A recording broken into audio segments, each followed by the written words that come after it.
Hello, Dave. Hello, John. Well, welcome to our first show, Dave. First show. Woohoo!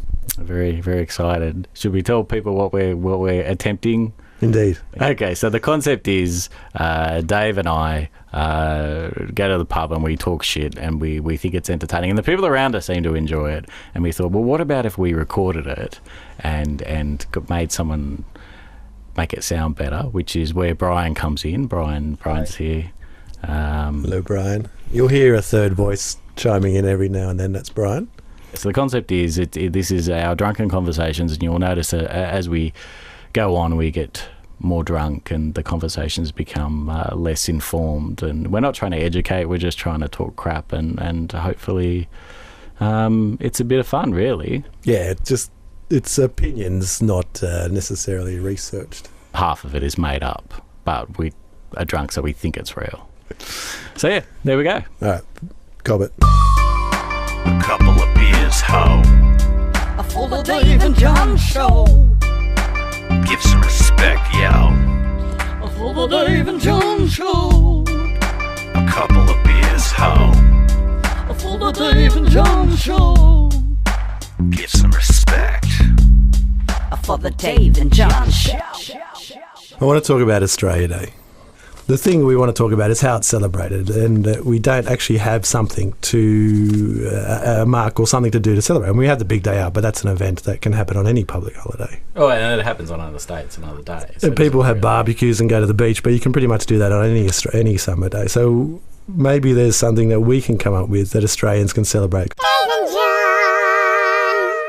So we used to have fireworks for the Queen's birthday, but I think as our nation has become more and more drunk, they've decided that it's not a good idea if we each have our own fireworks. Yes. And as much as I love fireworks, I think it was good that we put an end to fireworks because people were losing fingers. I don't think you love fireworks that much. All right. So we need something for Australia Day. Something that keeps people busy, because if people aren't busy in Australia, we get drunk and we do stupid things. Yeah. You give us some time off, we're going to have a few beers. That's what we do. Don't give. So you need to keep us busy. We're children. Keep us busy. So we need something.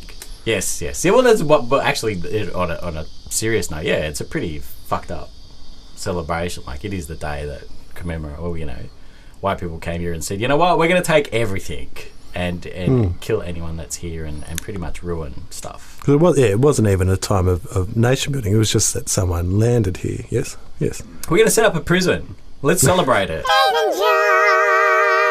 Match. Every Australia Day we should set up a new prison. I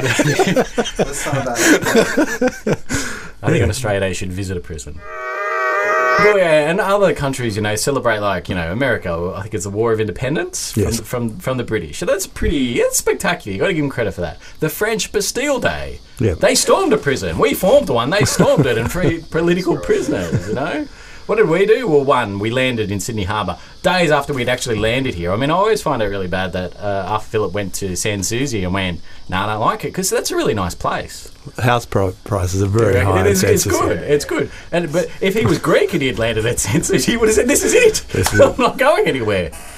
Because we've got nothing for Australia Day. We're going to make it up. So we're going to have a bread. Easter has a bread, doesn't it? What's that? The hot cross buns. Hot cross buns, yes. The Dave and John show.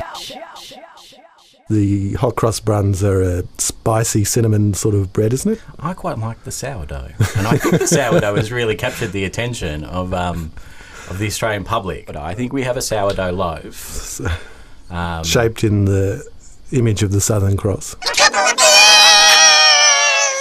So make that, but we only have so much. Right, so it's a rare thing. We only make this bread on this day. Yep. You have to go. So Woolworths can't chime in early and start making it. No, you can't. It's only on this day. You can't on the day. You can't start selling it yet at New Year's. You've got to wait to Australia. It's only sold on that day, and there's a limit. People can only buy one, and everyone needs one. So everyone has to go to the bakery in the morning to go pick it up. You've got to be sober. Yes. It's like voting. Yeah, it's like voting. Yeah. You take mandatory. Actually, go you can only vote if you pick one up. I think that's really important. And what we do, nothing. Make it compulsory. You take a photo of you and your bread, and you put it on your Facebook, and that's you qualify as an Australian then. So I was thinking, if we're really going to make a traditional Australian thing, we probably need to find something New Zealand has and steal it. So I think because that's Australian. Huh? It's Australian as Sam Neill and Russell Crowe. So what I think you should do is actually you have your Southern Cross loaf for lunch with half a kiwi and chips. And you know my position on the kiwi, I think it probably is a great eating bird. You just don't want the wing. You don't want the wing. Dave and John. Heard a quote the other day, Johnny. Mm-hmm. Egypt. A lot of stuff going on there. Tunisia. A lot of stuff going on in there. Anyway, the quote was about equating those rebellions to the fall of the Berlin Wall and the eventual fall of the Soviet Union. It's an interesting comment because there is clearly, I mean, I think something that we don't understand here is the concept of inter-country solidarity. You'd struggle to call Egypt a democracy. Yeah, I think like when you have voting, it's not a democracy if you can vote, but you can only vote for like one person. Like if a president wins 80% of the vote, yes. Like there's no one in Australia that 80% of us like. By 8 out of 10 people. Like John Farnham, he would not get 80% of the vote. Oh, indeed. He wouldn't. Yeah. He wouldn't.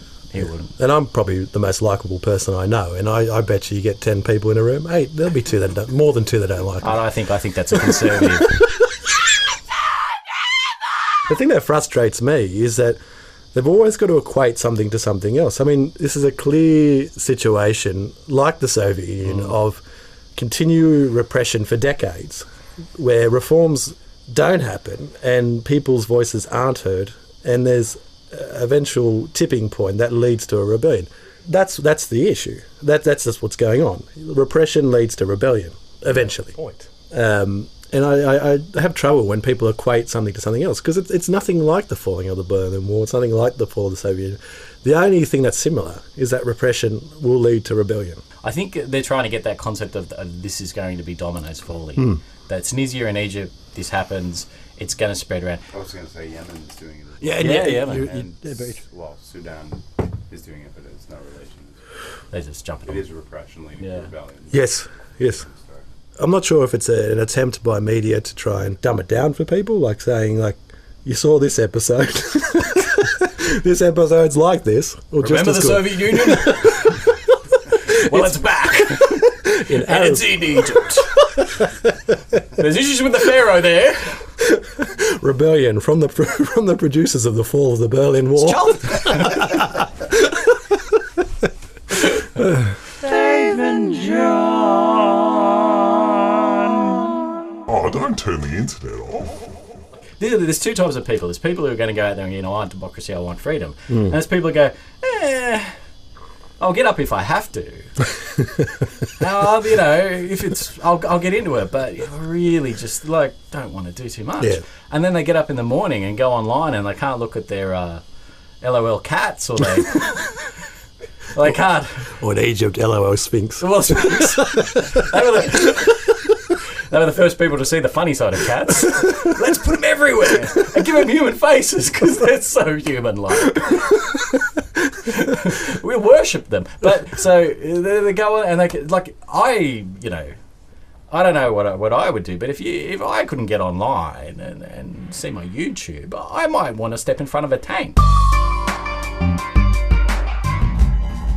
This segment's called Why We Are Bad Men. And it's about Dave. It's not me. This is about me, yes. Anyway, so I go to a lot of cafes. Love coffee. Don't particularly like making my own breakfast. Anyway, I had a cafe in the inner west of Sydney, and whilst waitresses aren't necessarily there, so there was one that was pretty to the eye, and yes, chatting to her over several breakfasts. And for about 6 weeks? About 6 weeks. It was a sort of a priority cafe for me. I did go to other cafes, but it was a priority cafe. It was. So chatting to her over a couple of meetings, she did reciprocate, giggle at some of my shit jokes, those sort of things. Anyway, about 6 weeks after, walking along King Street, and noticed said waitress walking with the school uniform on. It's like getting kicked in the balls in the realisation that I'm essentially an accidental pervert. Well, no, not accidental. You perved on her. Your intent was clear. So let's cut through this. There's a waitress. She's gorgeous. You talk to her. She giggles at your stuff. Clearly, because you're probably the oldest person she's ever talked to. Yes. And where you think you're making comments, she thinks you're telling her modern history uniform. And if I remember rightly, it wasn't like a senior school uniform. Indeed, you were with me. Yes, yes. She was It was in one of those one-piece dress things that the juniors wear. Yeah, it is. I think she might be 14, Dave. I think that's what we're trying to tell the people. You've been perving on a 14-year-old girl. And this is not the first time it's happened, is it, Dave? Accidental pervert. So when you see them in There's no doubt, yes, yes. when you see them in the uniform, you're not attracted to them. Absolutely not. Yeah. But when you Felt see them, physically sick, to be honest. you feel a little bit right. When you see them in their civvies, In their civvies. Yes, in their civvies. You know what? I would not hang around. If I were you, I would not hang around a school on Mufti Day. That's you are going to be so confused. Dave and John, couple of years. Dave and John.